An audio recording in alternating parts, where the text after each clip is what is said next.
Hi everyone, आज हम इस वीडियो में एक ऐसे टॉपिक पर डिस्कस करने वाले जो किसी भी इन्वेस्टर के लिए बहुत इंपॉर्टेंट होता है and that is fundamental analysis.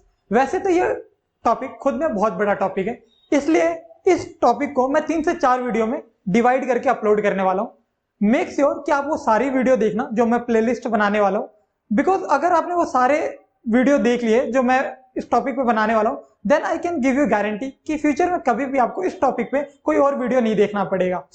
ये वीडियो पार्ट 1 है जिसमें हम basics of fundamental analysis discuss करने वाले हैं।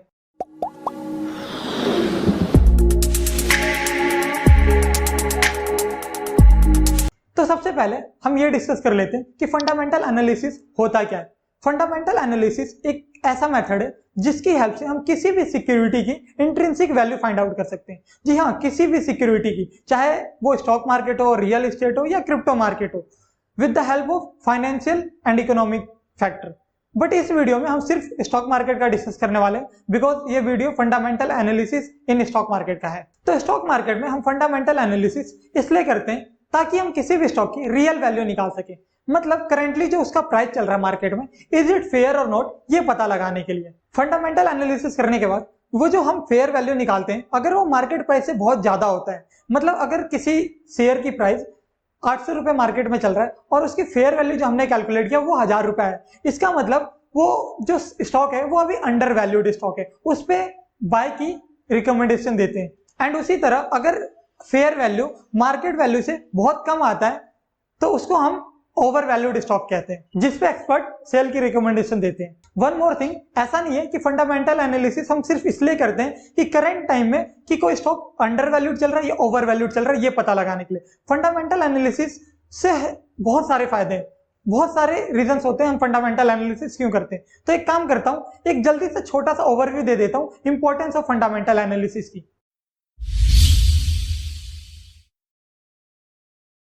तो पहला फायदा, with the help of fundamental analysis आप किसी भी कंपनी के फ्यूचर को प्रिडिक्ट कर सकते हैं। फ्यूचर प्रिडिक्ट करने का मतलब यह है कि कंपनी वो फ्यूचर में कहां पे होगी, उस कंपनी की पोटेंशियल क्या है, फ्यूचर ग्रोथ कैसा होगा, उस कंपनी के शेयर प्राइस फ्यूचर में कहां तक होंगे, ये सारी चीजें हमें फंडामेंटल एनालिसिस की हेल्प से ही पता चलता है। तो दूसरा फायदा जो अभी मैंने थोड़ी देर पहले डिस्कस किया था, with the help of fundamental analysis you can determine the fair value of any stock. मतलब स्टॉक पिकिंग में फंडामेंटल एनालिसिस बहुत काम आता है कि हमें पता चलता है कि क्या कोई स्टॉक अभी अंडर वैल्यूड चल रहा है या ओवर वैल्यूड चल रहा है। फॉर एग्जांपल आईटीसी अभी अंडर वैल्यूड स्टॉक चल रहा है, तो ये हमें कैसे पता चला? फंडामेंटल एनालिसिस के बिहाफ से ही पता चला है। तो तीसरा फायदा, मैनेजमेंट इवैल्यूएशन। फंडामेंटल एनालिसिस में हम मैनेजमेंट के पार्ट को बहुत डेप्थ में रिसर्च करते हैं, क्योंकि हमें पता है किसी भी सक्सेसफुल कंपनी के पीछे जो रीजन होता है, मेजर रीजन, वो उसकी मैनेजमेंट होती है। अगर मैनेजमेंट अच्छा होगा, मैनेजमेंट के पास कोई विजन होगा, तो कंपनी एक दिन में तो नहीं लेकिन एक दिन जरूर ग्रो करेगी। तो ये सारे मेजर रीजन है फंडामेंटल एनालिसिस करने के। बाकी और भी कई रीजन है, जैसे कि understanding of competitors. Fundamental analysis की हेल्प से हमें कंपटीटर्स का बहुत अच्छे से पता चलता है। फंडामेंटल एनालिसिस की हेल्प से हमारे रिस्क काफी कम हो जाते हैं, मतलब जब भी हम एक प्रॉपर एनालिसिस करके किसी स्टॉक में इन्वेस्ट करते हैं तो रिस्क काफी कम रहता है। तो अब चलते हैं वीडियो के सबसे important and I think last part की तरफ, जिसमें हम ये देखने वाले फंडामेंटल एनालिसिस करते कैसे हैं, क्या स्टेप्स होते हैं और भी बहुत कुछ।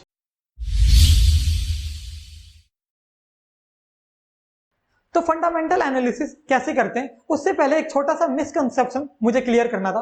वैसे तो स्टॉक मार्केट में there is lot of misconception, लेकिन उनमें से एक क्या है कि कई लोग सोचते हैं कि फंडामेंटल एनालिसिस हर कोई नहीं कर सकता। बिलीव मी, ये बेफुजूल की बात है। फंडामेंटल एनालिसिस करने के लिए आपको सीए या सीएफए होने की बिल्कुल जरूरत नहीं है। एक कॉमन सेंस होना चाहिए और बेसिक अंडरस्टैंडिंग ऑफ मैथमेटिक्स होना चाहिए, आप भी फंडामेंटल एनालिसिस कर सकते हैं। इनफैक्ट हम अपने डे टू डे लाइफ में कई बार फंडामेंटल एनालिसिस करते हैं। एग्जांपल के लिए आप क्रिकेट ही ले लो, क्रिकेट में हम ना जाने अपने फेवरेट प्लेयर के कितने बार एनालिसिस करते हैं, पास्ट रिकॉर्ड्स देखकर कि जैसे कोई हमारा फेवरेट प्लेयर है तो उसको किस टाइप का पिच पसंद है, किस टाइप के बॉलर को वो खेलना ज्यादा पसंद करता है, कौन सा उसका शॉट फेवरेट है, वो पिछले कुछ इनिंग से अगर बहुत अच्छा परफॉर्म कर रहा है तो हम प्रेडिक्ट करते हैं कि आने वाले कुछ इनिंग में भी वो अच्छा परफॉर्म करेगा। तो ये सारी चीजें क्या है, फंडामेंटल एनालिसिस ही तो है, बस स्टॉक मार्केट में नए टर्म्स आ जाते हैं।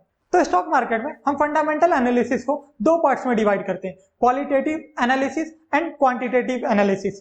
तो सबसे पहले हम क्वांटिटेटिव एनालिसिस डिस्कस कर लेते हैं। इसमें बेसिकली हम 3 मेजर चीज को कवर करते हैं, that is profit and loss जिसको हम P&L कहते हैं, balance sheet and cash flow. In short आप ये कह सकते हैं इस एनालिसिस में हम फाइनेंशियल टर्म्स को कवर करते हैं। मोस्ट ऑफ द इन्वेस्टर का ये फेवरेट पार्ट होता है, बट इसका मतलब ये नहीं कि क्वालिटेटिव एनालिसिस इंपॉर्टेंट नहीं है। क्वालिटेटिव एनालिसिस में हम मैनेजमेंट वाला पार्ट कवर करते हैं, जैसे कि उस कंपनी की मैनेजमेंट कैसी है, उस कंपनी के प्रमोटर्स कौन है, उस कंपनी के फ्यूचर प्लान्स क्या है, विजन क्या है, गोल क्या है, या फिर उस कंपनी के बोर्ड मेंबर्स कौन कौन है अभी, या उस कंपनी में किस किसने इन्वेस्ट किया है। ये सारी चीजें बहुत इंपॉर्टेंट होता है जब हम किसी कंपनी के फ्यूचर को प्रिडिक्ट करने जाते हैं। तो ये सारी एनालिसिस को ही हम क्वालिटेटिव एनालिसिस कहते हैं। फॉर एग्जांपल आप चेन्नई सुपर किंग को ले लीजिए।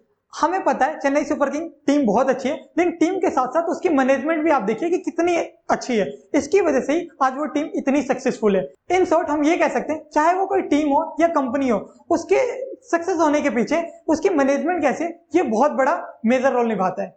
तो हमने ये समझ लिया कि क्वालिटेटिव एंड क्वांटिटेटिव एनालिसिस क्या होता है। अब ये देखने की कोशिश करते हैं कि करते कैसे ये एनालिसिस। तो सबसे पहले क्वालिटेटिव एनालिसिस जो मैनेजमेंट वाला पार्ट था, this is all about your googling skill. वैसे तो ये रिसर्च करने के लिए काफी सारे वेबसाइट्स भी है, जैसे कि NSC, मनी कंट्रोल और भी बहुत कुछ है, जिसपे आप जाकर डायरेक्टली कई डिटेल्स मैनेजमेंट से रिलेटेड ले सकते हो, जैसे कि उनके प्रमोटर्स क्या है, उनके एनुअल रिपोर्ट्स क्या है, फ्यूचर में उन लोगों ने क्या प्लान्स रखे, वो सारी चीजें वहां पे मिल जाएंगी।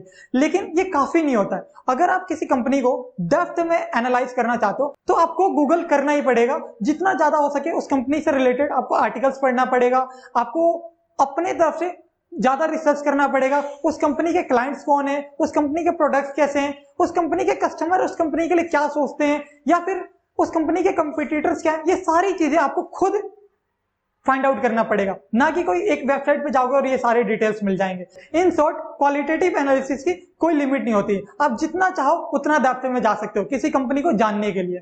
तो दूसरा क्वांटिटेटिव एनालिसिस, ये एनालिसिस करने के लिए काफी सारे इंटरनेट पे वेबसाइट्स हैं, जैसे कि कुछ free websites screener, money control, investing.com या टिकट टैप वेबसाइट। तो इन सारे पे आप जाकर किसी भी कंपनी को, जिस भी कंपनी के बारे में आप रिसर्च करना चाहते हैं, काफी डेप्थ में आप क्वांटिटेटिव एनालिसिस कर सकते हैं। तो एक काम करते हैं, मैं आपको स्क्रीनर के वेबसाइट पे ले जाता हूं ताकि मैं आपको दिखा सकूं, थोड़ा सा ओवरव्यू दे सकूं कि इस वेबसाइट पे आप किस तरीके से किसी भी कंपनी के आप फंडामेंटल्स को चेकआउट कर सकते हैं। तो सबसे पहले आप screener.in पे आ जाइए। आपके सामने कुछ इस तरीके का इंटरफेस खुलेगा। यहाँ अपने अकॉर्डिंग कोई सा भी आप कंपनी सर्च कर सकते हैं, जैसे मैंने प्रिंस 5 सर्च कर लिया। यहाँ आप देख सकते हैं काफ़ी डिटेल्स शो कर रहा है, जैसे कि मैं इस कंपनी का मार्केट कैप देख पा रहा हूँ, करंट अभी शेयर मार्केट में इसकी क्या प्राइस चल रही है, या PE रेशियो क्या है, 52 वीक हाई या लो, फेस वैल्यू क्या है, ROE क्या चल रहा है। फिर थोड़ा सा नीचे आते हैं तो आपको एक चार्ट देखने को मिलेगा इस तरीके का, जिसमें आप अपने अकॉर्डिंग चेक कर सकते हैं कि किस टाइम पीरियड में कितना परसेंटेज गेन हुआ है, ये कितना परसेंट दिया है स्टॉक मार्केट में। फिर आप थोड़ा सा नीचे आते हैं तो ये थोड़ा बेसिक सा प्रोज एंड कॉन्स शो करता है, जो कि कई बार काफ़ी इंपॉर्टेंट होता है। ये काफ़ी इंपॉर्टेंट है पीयर कंपैरिजन, क्योंकि किसी भी कंपनी को जब हम एनालाइज करते हैं तो उसके कंपटीटर्स के बारे में हमें पता होना बहुत ज़रूरी है, और आप जिस कंपनी को सर्च कर रहे हैं वो कंपटीटर्स के बीच में क्या रैंकिंग है उसकी, वो सारी चीज़ें पता होना चाहिए। तो इसके टेबल में ये सारी चीज़ें शो करता है। और थोड़ा नीचे आता हूँ तो क्वार्टरली रिजल्ट आप देख सकते हैं, जिसमें आपको सेल्स या फिर net profit, earning per share, other income, interest, depreciation, ये सारी चीज़ें शो करता है। आप यहाँ मार्च 2021 का शो कर रहा है, दिसंबर 2020 का शो कर रहा है, ये सारी चीज़ें देख सकते हैं। थोड़ा और नीचे आता हूँ तो प्रॉफिट एंड लॉस, जिसको मैं P&L हम कहते हैं, ये शो कर रहा है, जिसमें आप नेट प्रॉफिट देख सकते हैं, डिविडेंड परसेंट पे आउट देख सकते हैं, अर्निंग पर शेयर चेकआउट कर सकते हैं। फिर और थोड़ा नीचे आते हैं तो बैलेंस शीट है, जिसमें हमें पता चलता है कि कंपनी की बैलेंस शीट कैसी है, रिजर्व्स कितने हैं कंपनी के पास अदर एसेट्स कितने हैं, टोटल एसेट्स कितने हैं, लाइबिलिटीज़ कितने हैं, डेट तो नहीं है कहीं कंपनी के पास शॉर्ट टर्म में या लॉन्ग टर्म में। फिर और थोड़ा नीचे आते हैं तो कैश फ्लो देख सकते हैं, जो मैं बहुत इंपॉर्टेंट मानता हूँ। कैश फ्लो अच्छा होना चाहिए, अगर कोई कंपनी में आप इन्वेस्ट कर रहे हैं उसके कैश फ्लो अच्छी होनी चाहिए। थोड़ा और नीचे आते हैं तो शेयर होल्डिंग पैटर्न दिख जाता है, जिसमें हम चेक कर सकते हैं कि प्रमोटर्स ने कितना परसेंट एक्वायर कर रखा है उस कंपनी में, या फिर फॉरेन इन्वेस्टर्स कितने हैं, रिटेल इन्वेस्टर यानी पब्लिक कितने हैं, डोमेस्टिक इन्वेस्टर्स कितने हैं।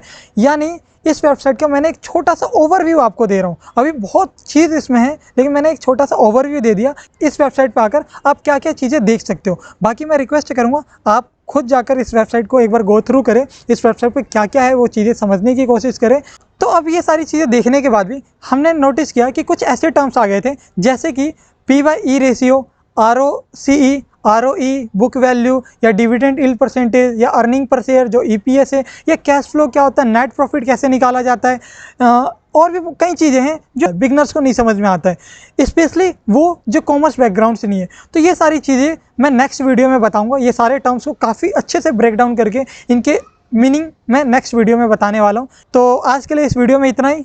अगर वीडियो अच्छा लगा होगा तो प्लीज़ लाइक कर देना, अच्छा लगता है। धन्यवाद।